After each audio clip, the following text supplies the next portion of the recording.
Bonjour. En 2024, parlons-en, faudra-t-il choisir entre les festivals et les Jeux Olympiques?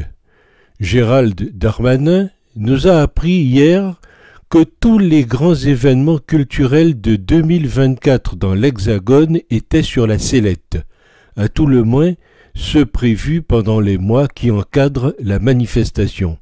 Le Festival d'Avignon, les Vieilles Charrues en Bretagne ou le Festival d'Aix-en-Provence, comme les grands concerts de stars françaises et internationales, pour ne citer que quelques exemples, seraient soit interdits, soit décalés au printemps ou à l'automne. Je ne connaissais pas le Django de Beauvau à la culture, mais c'est une autre histoire. Lui qui envoie 300 gendarmes au Qatar pour sécuriser la Coupe du monde du football.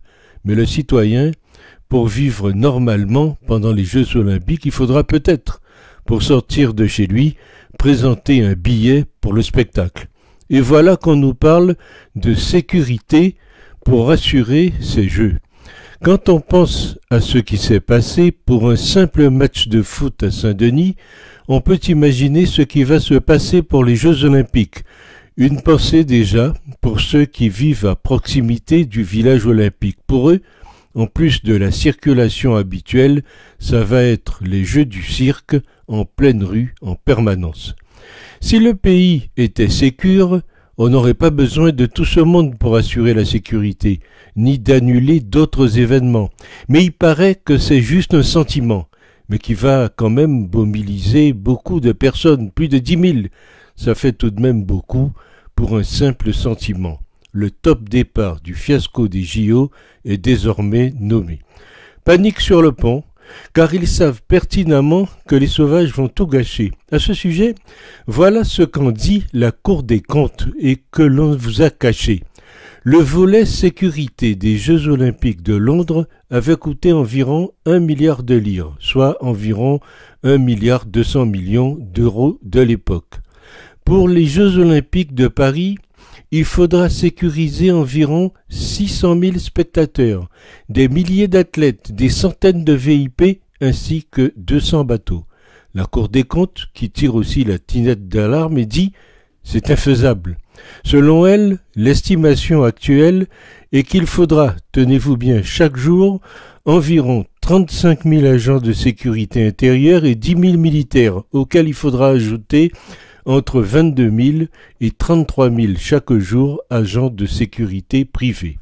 Or, selon toujours la Cour des comptes, il n'existe actuellement que 180 000 agents travaillant dans ce secteur pour la France entière.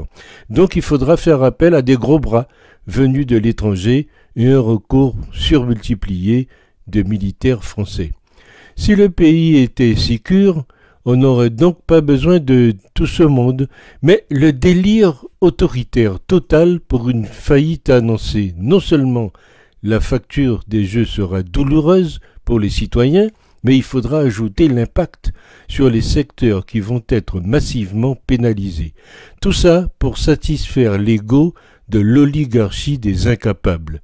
Ce jeu, quel cirque pour des politicards en mal de reconnaissance. Bien peu d'avantages pour une multitude d'inconvénients, à commencer par leurs coûts exorbitants. Ces jeux sont décidément une folie. On n'a pas le premier centime pour payer tout ça, et en plus on va empêcher des centaines de milliers de gens de travailler et de profiter des retombées touristiques habituelles, sans compter que l'amateur de concert ou de théâtre ne risque guère de se consoler en assistant aux compétitions, les publics étant bien différents. J'adore le sport, mais une société qui annule la culture pour valoriser le sport, on a déjà vu ça. C'était en 1936. À demain.